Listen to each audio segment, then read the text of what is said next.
Alright guys, before we start today's episode, I'd just love to quickly shout out our guest, Christopher Erasmus. Now not only is he a fantastic actor, he's also a brilliant songwriter, and on Spotify right now, he's got 3 singles out and eventually an album coming out, which is absolutely amazing, Chris. I can't wait to see what comes next. Now if you go down in the description below, you're going to find a nice little link that goes directly to his Spotify. If you could give it a follow and give it a listen, I will greatly appreciate it, and so will Chris. Now on with the episode. Enjoy. Amazing. Here we go, guys. Welcome to Actors Unscripted, episode 11, Get in Focus. I apologise for the bootleg setup here. My grandparents, so we're going to have to really, deal with it this time. I forgot my tripod as well, so that's not great. But enough of that. Welcome, Christopher Erasmus. Welcome to the podcast, man. It's a pleasure. Well, thanks for having me, mate. I am very happy to have Chris on today. Me and him, we met at a workshop, and I thought this guy just had this great energy about him, an amazing story to tell, and I'm excited for you guys to get the insight on this one. Now, I am going to have to be a bit of a hunchback today because of my camera framing, so if I look like I'm, in an awkward position, don't worry about it.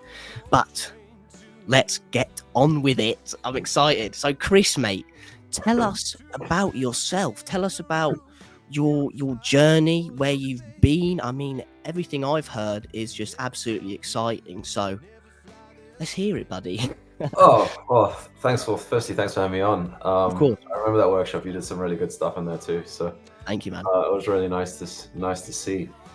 I'm an actor, singer, songwriter, musician.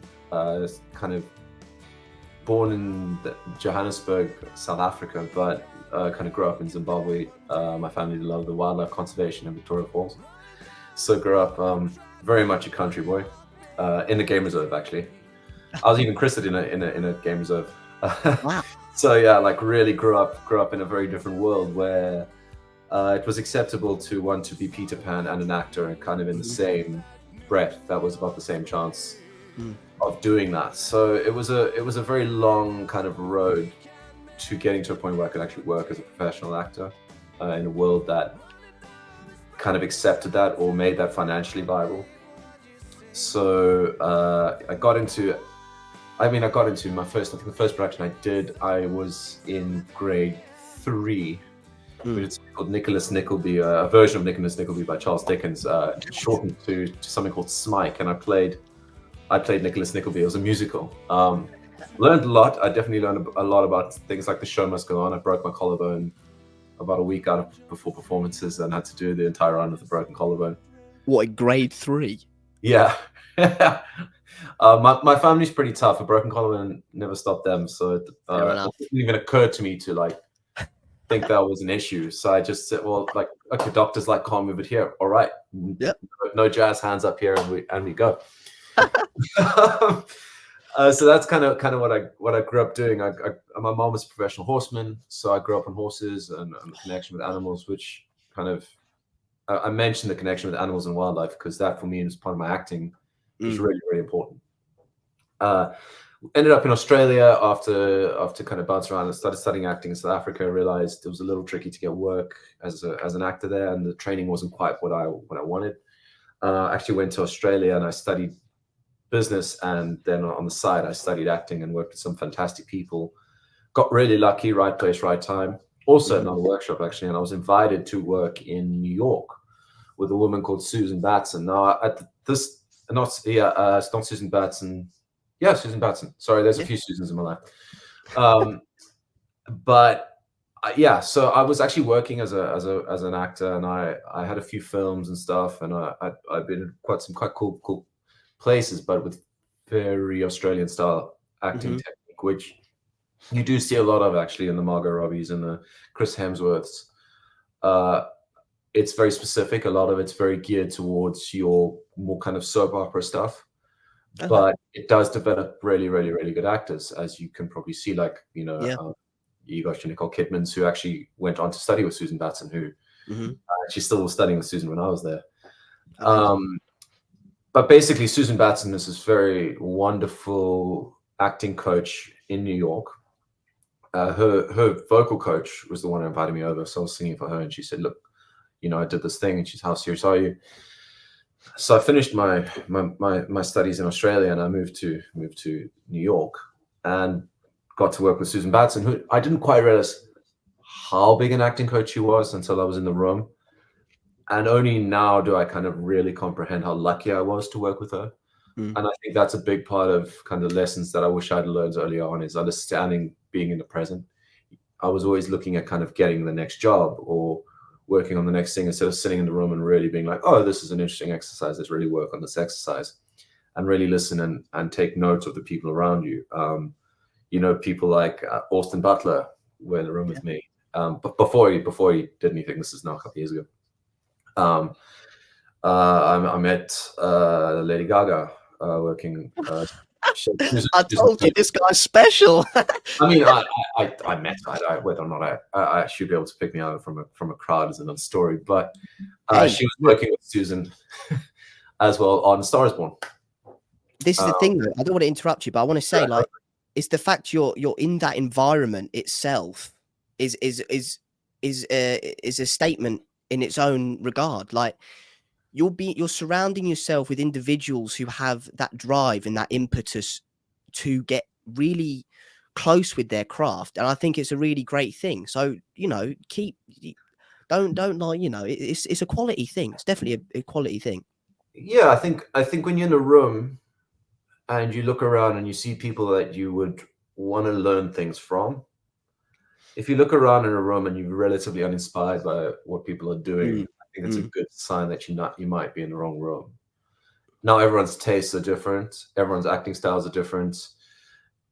If you look at just basically the Oscars, I mean, the argument over who wins the Oscar or whether they're a good actor or not is very prevalent. So I've got very strong opinions about acting that I want to emulate, and that's kind of what I push for. And I got lucky, and I ended up in rooms like that. But then again, in another breath, people don't necessarily like what Gaga did in some films, or you know what I mean. So, and I everyone's different. So you got to, I really think, work on the theory that you learn, and then decide what works and what doesn't. And that's what Susan was really good at. Like, I mean, I think she's got, I stand corrected, but I think she's got 8 or 9 Oscars out of her actors. Jamie Foxx for Ray. She did, I think, Liv Taylor. She did Oprah Winfrey. She's a very, very smart individual woman, and she whip your ass. Like, we would do sessions that started at 5 in the evening and finish at 5 in the morning. She had us work through the night, and she sat there the whole time. And she was very insightful, and she really knew how to like pull stuff out of you. So I really liked most of what she did. Amazing. But I would sit down and be like, Susan, I'm not working with the stuff that we're doing here. This element of your technique, it's not really working with me. And she'd be like, cool, well, let's find out what does. She's very open like that. Wow. And it really taught me to be like, you can't just be Stanislavski or Meisner. Those are all really fantastic techniques, but not everything's going to work for everyone. That's the beauty of acting. It's not accounting, where you type these numbers in and you get that result, and that's what you need to get. And that's the way you do it. So I learned a lot like that. And then I kind of, an individual by the name of Trump was in power. So at the time, it didn't really make sense to stay with the visa I had. And they were challenging visas and stuff. So I came to the UK. I've got an Irish passport, so I don't need a visa to work here. Very luckily, with my lovely grandmother. But so I started working here, but I got here in I think it was towards the end of 2018. Right. Worked in a couple of small gigs. I was struggling to get in the room just because my training was very American and Australian and South African, and the UK does have its own systems, which I didn't quite fit into. I was also focused a lot more on musical theatre, being a musician and stuff. That was something that I love. I've got a huge love for musical theatre, and I think in a lot of ways, musical theatre actors are very underrated, and it's a pity because there are some very strong actors that come out of that environment. Yeah, very strong actors. And if you look at the list, it will surprise you the amount of actors who've come. I mean, the obvious ones are Hugh Jackman and that crowd, but Hannah Waddingham, she's musical theatre. It is a bit hit and miss, admittedly, because it is different demands. But I think anyone that can learn how to sing, dance, act, remember lines, remember marking and stuff can definitely learn to change their technique or alter things very quickly under pressure. I And yeah, I agree. nicely onto a set. I vastly agree. I mean, I did a lot of musical theatre training when I was younger, and I think that definitely it teaches you so much. Like you think, I'll take Dune for example. You look at all the fighting choreography that happens in Dune because of you learning how to do a certain routine, whether it's in jazz, ballet, contemporary. That can really assist you, and you can apply those skills in that area. Correct. Like it's just applying the same sort of mental how do you call, like, switch, and you just go, right, well, it's technically a dance in itself, and you can apply those skills. So I 100% agree with you, man. Like MT is definitely, and even in the acting section, it's up there, man. It's hard work. Oh, really hard work. I would say it's probably one of the hardest things to do. And I was speaking to quite a prolific, I won't use her name now, but quite a prolific person in the acting world in musical theatre, and she was talking about how difficult it is to actually exist in a long-running show as a lead, because if you go out at night, you've got to be able to sing the next morning. So you can't drink too much alcohol. You can't go to out in loud spaces. If you're too fatigued, you've got to go home early and sleep. Like, it's all of those factors all the time. Now, that's fine. People think, oh, yeah, cool, you can do that for 6 months, 8 months. 2-year run. That's a long time to be, like, super disciplined. Yep. I mean, how many times have you gone for 2 years without having a big bender or something? I know I haven't for a while. I think my record's a year when I was working in New York. And, you know, that is something you got to take. So it does teach you discipline. It teaches you a lot of things. And as you say, a lot of musical theater people I know, quite a few have actually successfully transitioned to the stunt world and worked on things. A friend of mine worked on Barbie as part of the core stunt team there. Yeah. You know, big films, and there's a lot of really big films being filmed here as a result of that. So when I moved over here, I actually went to Mount View and did an MA in musical theatre, a master's. So it's myself. I've got 2 master's degrees, one in business and one in musical theatre. Take a guess which one I don't use. The business one.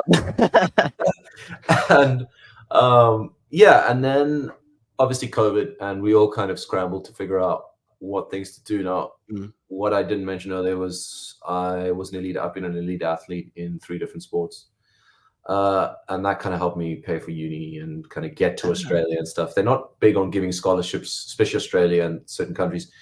There's so many actors everywhere in the world. To give a scholarship to somebody in another country to come over here who's not necessarily I don't fall into the extent of underprivileged or anything. I'm been very lucky. Yeah. It's very difficult to get like a scholarship or something, you know. And in South Africa, unfortunately, our rand is not very strong. So going to study in Australia or UK is very, very, very expensive. It's all your money gets divided by 20, which stings. So that kind of really helped me. Learn a discipline. I learned a lot from. I did decathlon. So the discipline that it took to train hours and hours and push yourself to a level that was always uncomfortable. And knowing it's coming, I think, you know, when you're as an actor and you know there's a scary scene coming up, or there's a scene that you've got to hit those things in. That really helped me. Doing it under pressure, you know, understanding that there's a process, consistency, discipline, and then you can let that go and let your performance happen. Whether it's in sport or whether it's in acting, whether it's in anything. There is an element of, and it doesn't not for everyone. Personally, for me, I like really putting in the hard work before I have a job. So when I have a job, I can just be like, cool, let me force myself to trust myself and let that go. And that gives you the freedom and that gives you the play, you know. And the really, really, really good actors, the ones that I really respect, they play really well. But man, are they on top of their work ethic when they're not working. So that's kind of got me to this point. And I've worked in some really cool projects, productions, and then outside of COVID, just actually as COVID hit, I started doing some film. I was in a couple of films, and then kind of was like I needed to use. I was like, I'm an athlete. I grew up on horseback, working horses. I've worked as a cowboy. I've done all this stuff. How can I make a bit of money of that in the city? And being a country boy, that doesn't help you very much. And then And then yeah, so like I actually started working on the horse teams for film, and started working with Take Three and did some stuff, and then got into some really fun projects working either as a special action or as stunt, part of the stunt team. And I found that was really useful, and I highly recommend this for most actors. Even if you don't think you can do stunts, everyone's got skills. Yeah. Go take workshops. Go learn how to, because you also go learn how to fight. Go learn how to do different things, how to hold a weapon.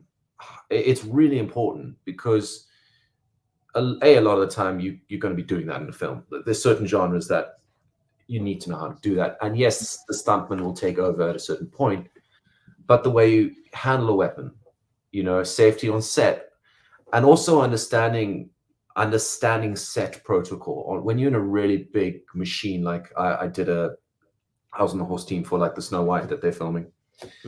And like we were doing some really dangerous stuff. You really got to understand where the camera is, what shot you in, how do you pull those shots off, how do you keep the actors safe? That's a big one if you're working around with those big actors, especially actors who not all of them are very aware, bless them. Especially around horses, that's a big one. And a lot of actors won't say, like, the one wonderful thing about working with Michelle was Michelle Yu, she was like, I'm not comfortable on the horse. I need you to know that I don't ride. And she was very clear about that. Yes, she still got on the horse and did everything we needed her to do, but she communicated with us that she's like, hey, listen, this is not my skill set. Yeah. A lot of actors, they'll be like, can you ride? Yep, no, I can ride. They get on the horse and then you realize they can't ride, but it's too late. And then you're scrambling to try to keep them safe and you're trying to do stuff. So always kind of communicate your skill set, work on your skill set, but also be like, I'm not going to do that. Or, but working on those big sets, understanding the way the set works, always be like little things like always be kind to hair and makeup. They're the ones who are going to have snacks, the warm blankets, and will be able. They always have a feed into what's happening on set. They have to, so they can hear the director and exactly what's going on. And a lot of the time, they have to have a screen to see all the filming because they're doing touch-ups. So they can take photos, they can film you, they can tell you, hey, listen, you're just missing your. And I've done it. I was in Australia. I was having a really tough time on a shoot. It was really early on in my kind of film career, and the director was not enjoying what I was doing, and he was being like, literally like, your smile's too big. Like that was notes I was getting, and I was like, it's really hard to work with that. Yeah.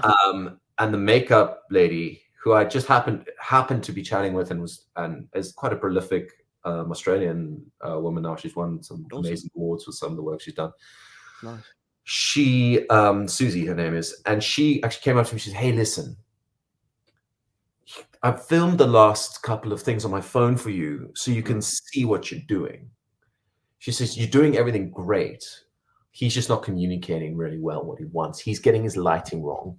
So he's trying to make it your fault so he doesn't look like the idiot. Stuff like that. And this, especially in commercials and stuff, because sometimes directors, they're rushing, it's high pressure, you've got 3 or 4 different people telling them what to do. And immediately, like, it changed my day from being like, I can't act, I shouldn't be here, I don't know what I'm doing. I'm working with these amazing actors, they're hitting their marks, and I'm getting told my smile is too big or too small. I got told too big, too small, and somewhere in the middle. Yeah, I didn't know. I was like, you hired me doing exactly for this. Yeah.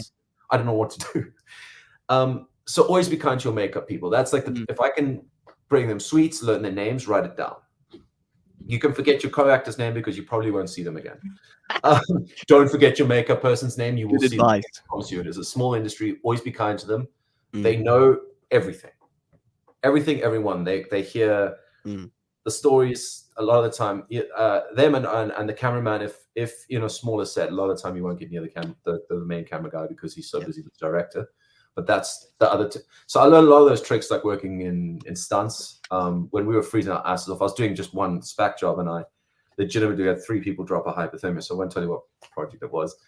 We had 3 people drop a hypothermia. The lead. Is that an NDA on that one? No, there was no NDA on that. But I just for safety, because it's a huge production.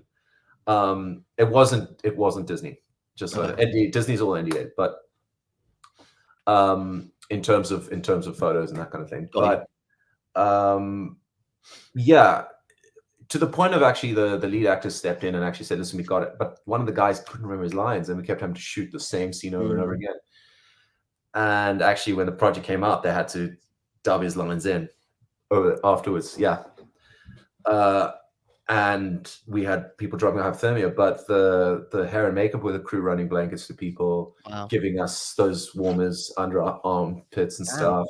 They were so integral to having a good shoot and a good time on set. And really can be the difference between a good performance and a bad performance. And people don't think about that. Like, people sometimes treat their hair and makeup so badly. And they really are wonderful people. They are professional. They're very good at what they do. And it's a small world, so everyone will know if you're a dick very quickly.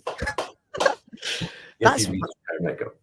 That is insane. I never actually thought about that. I never thought that even like hair and makeup like actually do more than hair and makeup. I know it sounds stupid, but it's like, no, it's true. Yeah, you don't think about it, but actually, like, they are there all the time, because hair and makeup and your hair is going to go all over the place always. Yeah, they are with you the whole time. If you're a lead, you're going to get allocated a specific person. She is going to take your jacket on and off, like your warm jacket, because in between shoots, especially night shoots, they're your friends. They're the ones who are going to hold your snacks, hold your phone if they like you enough. Take screenshots for you. They have feeds on their phone. They know exactly what's going on because they have to be. They have to be in on everything. Every time in between shots, they're the first ones on and the last ones are. They work really hard. They're really hard. It's a really tough job, and they really get underappreciated, and they're so important to a set. Yeah, I've got a lot. Some of my favorite people are hair and makeup. They got some great stories. And you spend a lot of time with them because, director's not going to have a lot to say to you unless you're a lead, unless you're like Unit A or something. Even kind of Unit 2 director, like a little bit more if you're working like the horses and stuff, or they'll talk to us. But outside of that, it's hair and makeup and then like second or third AD. You know what it's so they're really great. And they can really make it a lot of fun. And they've got some awesome stories. You must hear some of the stuff. I've heard some bonkers stories from them. Yeah, it's amazing. Yeah, dude, that is such great like advice. Like I never actually thought about that. It's like the intricate thing. I think, like, I swear, every time I do these things, I always learn something new. It's absolutely amazing, and I'm sure everyone else is as well. Like, I did not have a single clue about that, Chris. That is sick. But yeah, and that was the advantage of kind of doing the stunt stuff. Is you get to like work with some really interesting people. You get to see kind of how everything works. Hair and makeup's great. Yeah, and also just you really get an understanding for like camera angles. So a lot of stunt coordinators end up becoming directors because they have such a good idea of how everything has to work. A stunt coordinator has to know exactly how a camera can move on sets, what's safe, what's not safe, how to move it, how do you make the actor look like the actor's doing something if it's not the actor. It's really interesting. And I learned a lot just sitting watching. And the other thing that I learned on set is, have you ever watched the series Extras with Ricky Gervais? Yes, I have. Yeah, I've seen that. That is actually what it's like on set. So you don't want to be that dude. So just like shut up and don't say anything. You're on set long periods of time. You're working till 3 a.m. So we're all going to say stupid shit. But the less you talk, sometimes the better on those sets. Interesting. Yeah, like there is those, like, for example, like The Office, for example. Like I do see a lot of the bloopers and stuff like that, and it's like, wow, this seems really fun and like bubbly. But I'm sure, of course, there is definitely going to be the standard etiquette on set of, having, certain timesheets, all the important information, I guess. Yeah. I mean, The Office is a slightly different beast in itself, I think, because of the way it was filmed. A lot of it's improv. It's a team that they brought them in because they all kind of got on. So that is why that worked so well. That's a 1 in a million show. And I always think comedy is always really tricky, but because you're working with such geniuses like Ricky Gervais, even the American one, what's his name? Yeah, Steve Carell. Steve Carell. I mean, like, have you seen that guy? Like, when he really like, he's so funny, but when he Yes. wants to do serious acting, he is amazing. It's 100%. just, it's quite exceptional. And those guys are so high functioning that they almost can do that. Yeah. It's not always like that. Those guys are hitting their marks. They're getting everything right every time. Even the actors, somebody worked with Keanu Reeves, a director I was working with in New York on a project. And he was like, and I was always like, I like Keanu Reeves, I really do. But sometimes his acting in some stuff, not all stuff, like can come across a bit strange to me. And he's working a lot. Like what makes him work more than someone like my favorite actor, who's like Sam Rockwell? And he said the thing with Keanu is that he is a freaking machine. Like he goes, you tell him, Keanu, I want you to jump for that window, roll 3 times, hit that spot, get up, backflip onto a car on that spot with that timing, and he will go, yep. And then he will be perfect every time. And he'll get up and he'll do it as many times as you. He is a machine. He is a complete. Wow. And he's lovely to be around, and he's lovely on set. He's prepared, so he's fit, he's healthy. That guy trains his ass off. I'm sure you've seen the videos of him doing John Wick. Yes. There's a reason John Wick's that successful. He acknowledges his stunt team, which is a big one. I think a lot of actors don't do that enough. It's becoming more of a thing now. I think probably due to Keanu Reeves, to be fair. Like probably, like he bought for John Wick. I think the second John Wick, he bought the whole stunt team Rolexes. Yeah, I heard about that. Is that I think it was either 2 or 3. He literally did like a massive gift to everyone. 7711. That stunt team's amazing though. That stunt team, but he knows what is, and that's what I always say for an actor. I'm like, work really hard. Keanu Reeves, his reloads for John Wick. When he was doing the sport, he trained like sport shooting, and so it's a really interesting sport. It's obviously not as prolific here as it is in America, but it's a great way to kind of, especially translates really nice in film. But he got so quick with his reloads that I actually had to ask him to slow down because the camera was missing him. You must see this guy's training clips. By John Wick 3, he is so fast and so good. It's very impressive. But then when he gets to set, he does what he can, and then he goes, okay, cool, stunt guys, you guys know what you're doing, go do your thing. There was a very interesting scene in, and they use it as an example in a lot of these stunt podcasts about when an actor doesn't know when to let go. And there's I personally haven't watched the whole series, but Game of Thrones has got a big sword fight in it. And the actors wanted to do the sword fight, and they were like being really funny about it.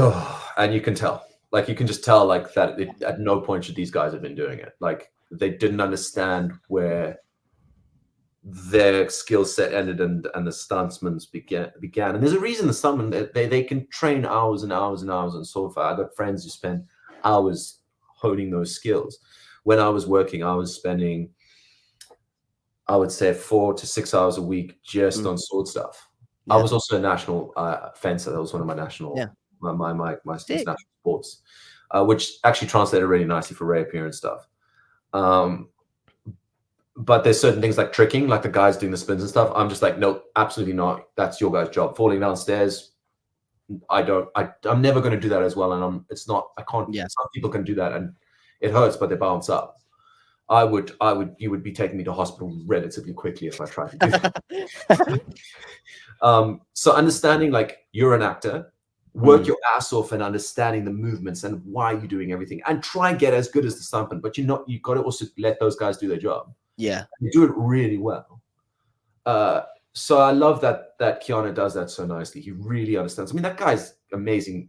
His jiu-jitsu training is amazing. He knows what he's doing. But there's a line where he's like, "Cool, you guys do your thing." Yeah. And he's got a lot of respect for that. That new film, Stuntman. I don't know if you've seen it. It's Fall Guy. Fall Guy. Yeah. Yeah. Did you get to watch it? No. Well, I work at cinema, so I know when everything's happening. So, like, yeah, a lot of people enjoyed that film, but it did have that.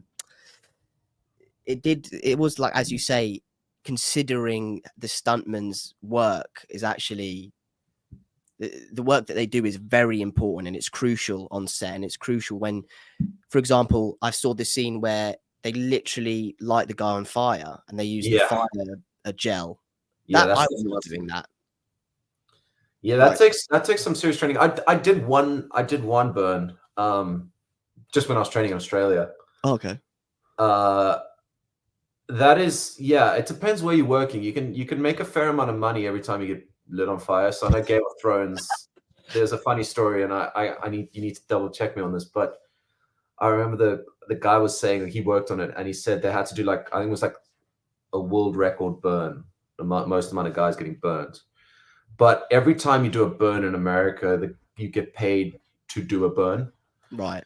And I think the guys did like 15 burns or something. And it was like $1.50 a burn. Is this on Fall Guy? No, this wasn't on Fall Guy, but it would have been a similar thing. Okay, interesting.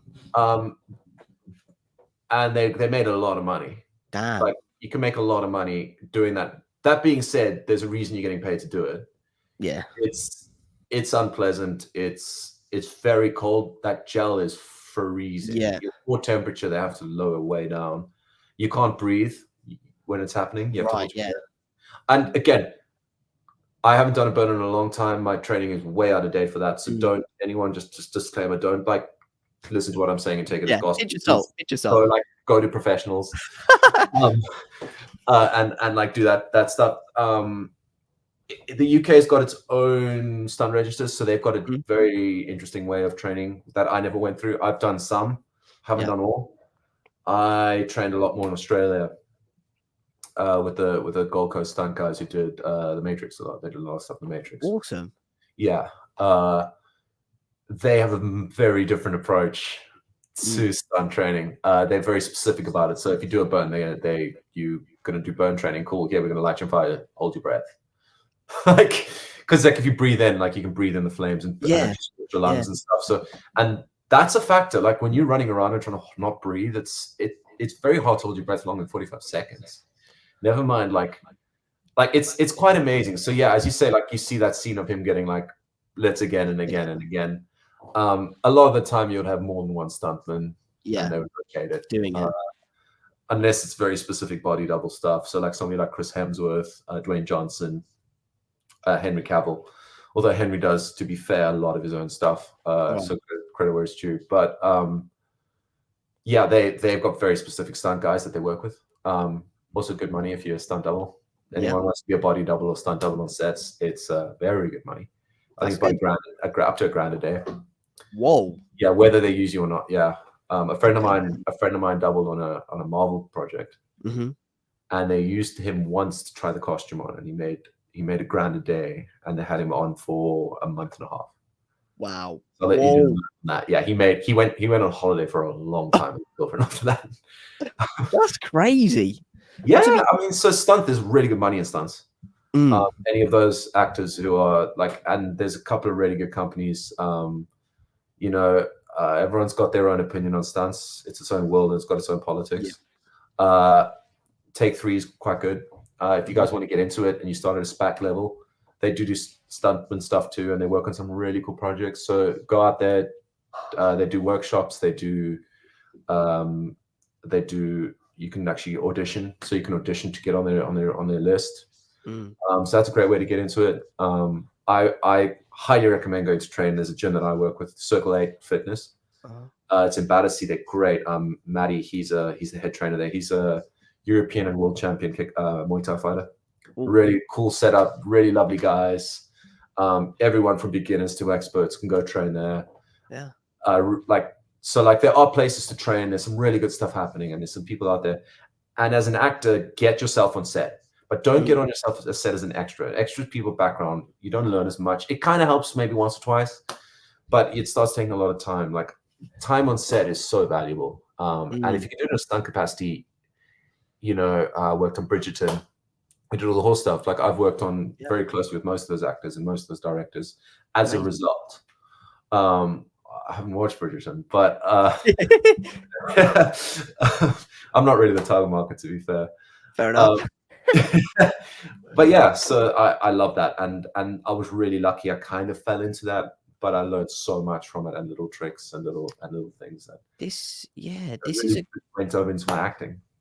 this is a great point. You know, like I think a lot of people my age, like 19 and 20, we are trying to figure out like what are the certain ways that we can get on set apart from, you know, the obvious being an extra, you know. And I think like you discussed, perhaps it's stunt work, perhaps it's maybe being a part of the crew, being a Sparky, maybe doing being a gaffer, for example. These other tasks where you can really get involved in a different aspect is perhaps quite important. And on the stunt regard, like for me personally, I mean, I used to do kickboxing, and I really I love kickboxing. It's like bruv, every time I did kickboxing, I've never sweated so much in my life. Yeah, there's nothing quite like a pad. Muay Thai and kickboxing. I've been a professional in 3 different sports, and I can honestly tell you that the hardest thing I've done is pad work on. There we go. Oh, it's stamped in proof. But again, you're moving your body. You're an actor. You need to look after your body. What are you learning about your body? Are you learning how to train in the gym? That's really important. I think a lot of people, you know, like CrossFit and stuff is a great thing, but do you understand what that does to your body? Do you understand what that does to your movement restrictions? You know, understanding the specifics of training. Like I spent hours with working with, like when I was doing stuff, my training squad I was really lucky that we had 3 Olympians and 4 national champs. Yeah. So I was training, and we would spend hours just with physios being like, this is how you need to train range of motion so that you're not. Wow. A lot of guys, you get stuck forward like this, and you look and you just start looking too big for camera very quickly. You don't need to be that ripped for camera. You just need to be healthy. You need to keep moving. But yeah, special action, so SPAC they call it. So that's like, it's also good money. I think it's $250 a day. Like, it's good. You can make. I mean, you can make that in a pub, or you can make that on a film set. Yeah. Where I know where I would want to be. Get yourself like, and there's. I mean, they are filming so much in the UK right now because what happened with COVID, it was a blessing and a curse. America shut down its filming, and so did Australia. So they're filming everything here. Disney's all Star Wars, everything. It might have changed a little bit, but I know for a fact that Star Wars is filming at the moment. The Rings of Power. That's it. That was in New Zealand, shut down COVID. Guess where they're filming now? Yeah. They're filming season 2 here. Bridgerton is greenlit till season 8 on Netflix. What? Yeah. So like there's stuff happening here. There's opportunities to get on set. If you're a dancer, go find out who's casting the dance stuff. They're always looking for dancers to dance in these things, you know. My housemate, who's a very good photographer, Hetty Pearson, she's also a very good dancer, and she works on these things all the time and is on set a lot of set time, a couple of days at a time.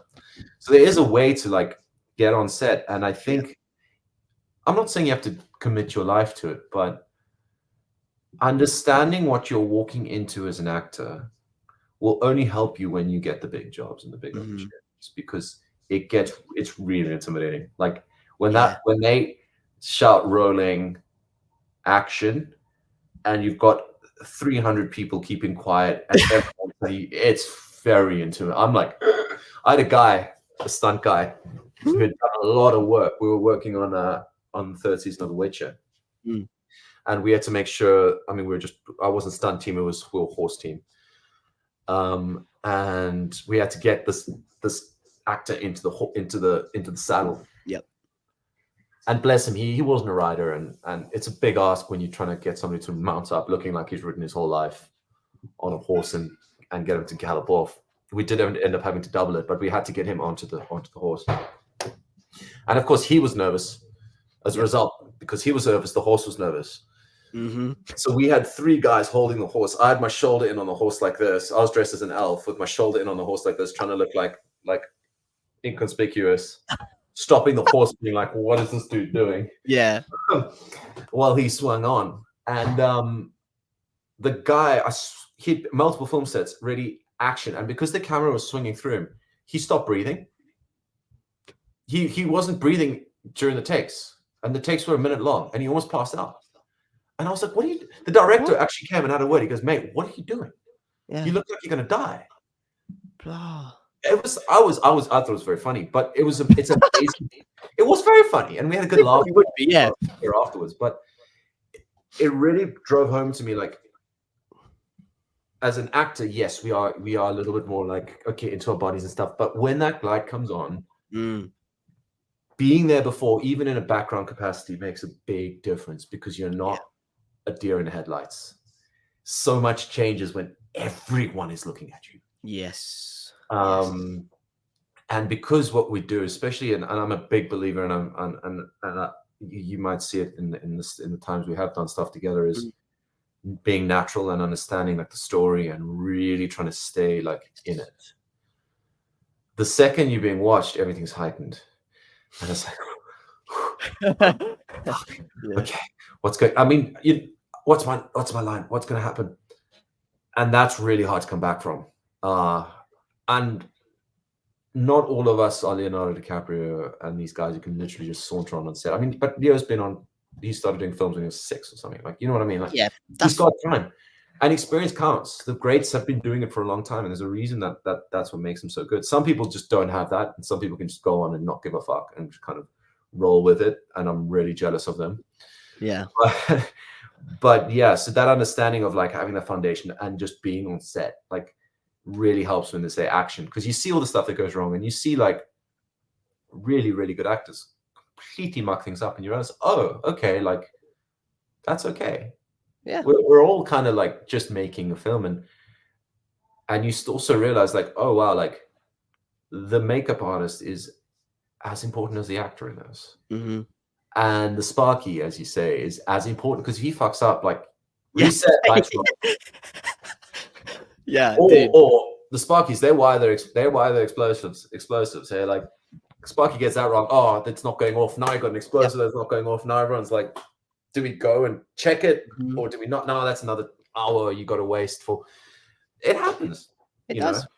So it is very much a team effort, and I think that really drives that home.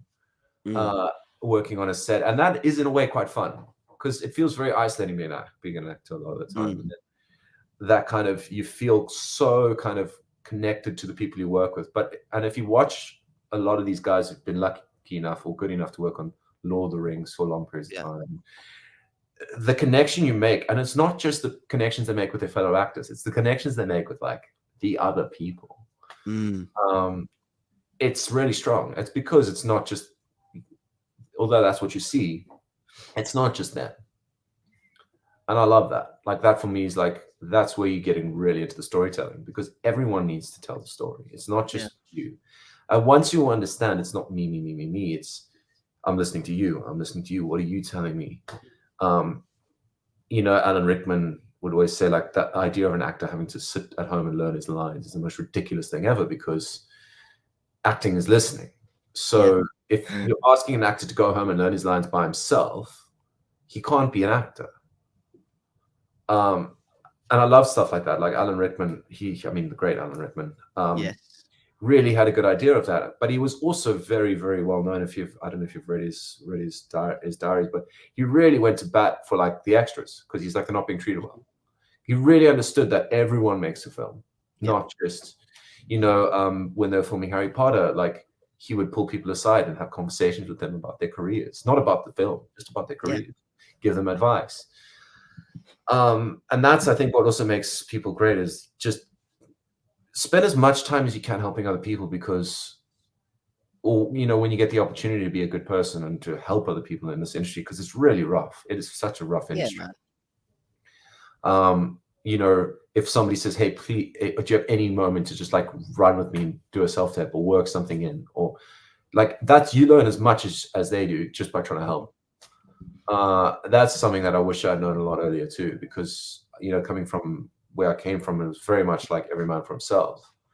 So a lot of people who come out of South Africa or Zimbabwe have real chips on their shoulder.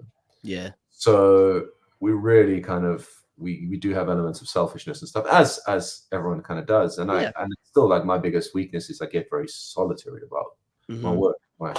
And I go over and over again, and I sit in my room, and I've got these albums out, and again and going over and going over and going over and just trying to do stuff myself all the time, which is great, but you're never going to get better. You're never going to be pushed out of your comfort zone if you're the one in the comfort zone. If you're, you know what's you. Yeah, so already, like, I love that kind of idea of working together and working on something that everyone is proud of and protective of, and we can move forward into like telling the story, and that really helps me with my anxiety on set and stuff. Yeah, man, like, dude, everything you're doing my job for me. I ain't got to ask nothing.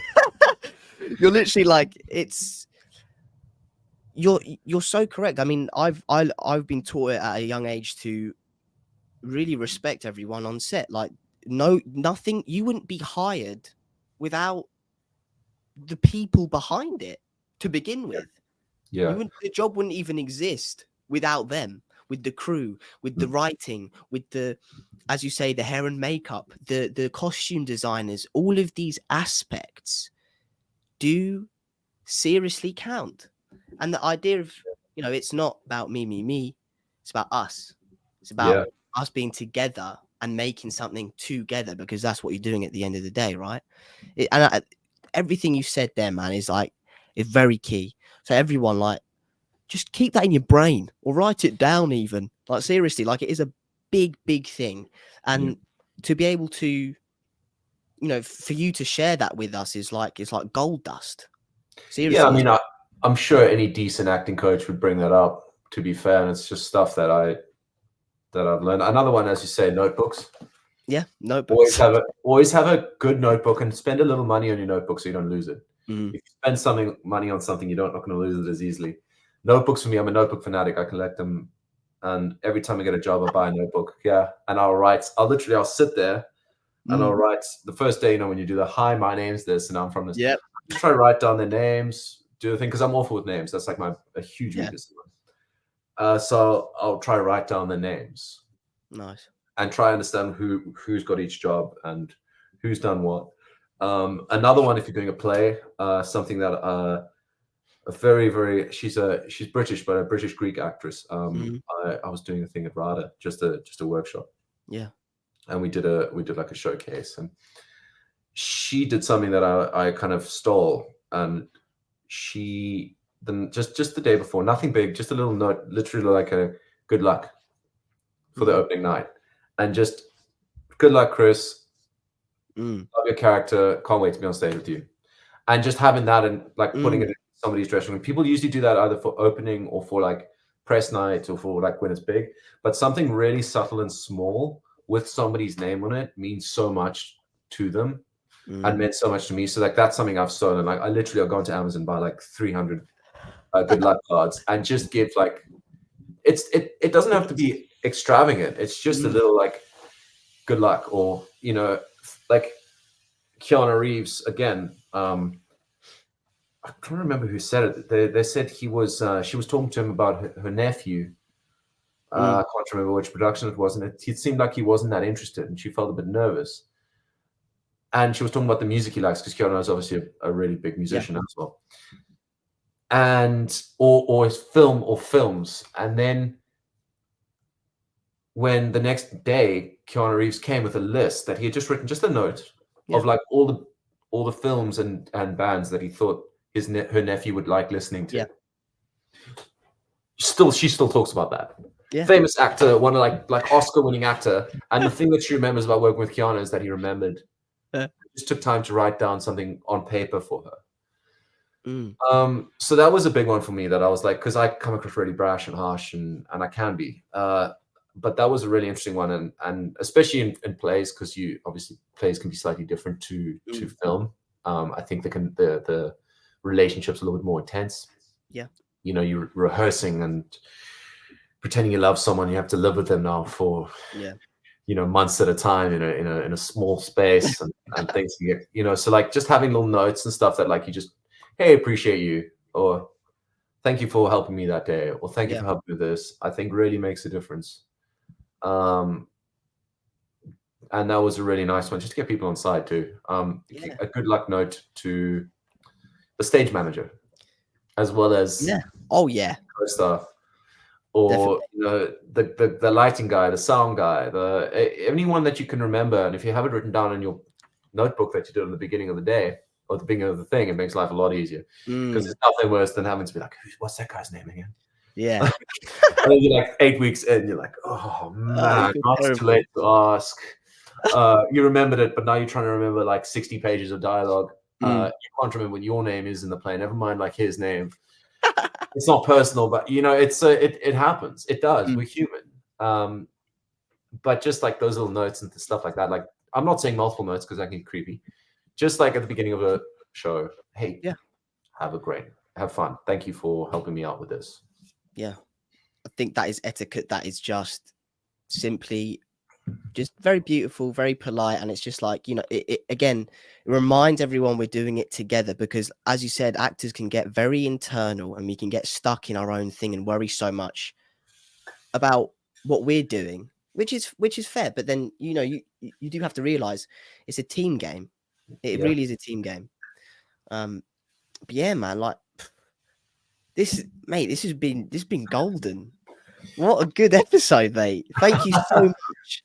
Seriously,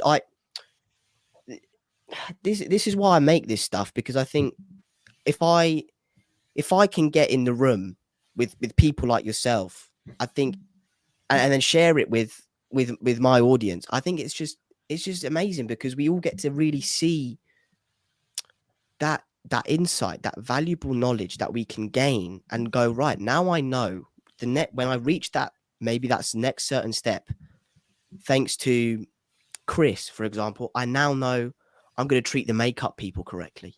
Yeah. And it's just great, man. So thank you so much for your time today. It's been an absolute pleasure. No, thanks for having me. I didn't want to talk too much about acting technique. I'm sure there's so many much more qualified people, but I appreciate the fact that we've gone down a different route, because a lot of the episodes really have been focusing more so on, how you approach certain roles and characters. And today we went down the stunt route. We went down the different jobs in film that actually, they really count. They really count. They're the most solid thing in the industry. But yes, guys, thank you so much for enjoying this episode. Well, I hope you did anyway. Thank you so much for watching. I hope you have a lovely rest of your day. And thank you, Chris, for coming on. Thanks for having me, mate. It's been amazing. Peace out, everyone. In a bit.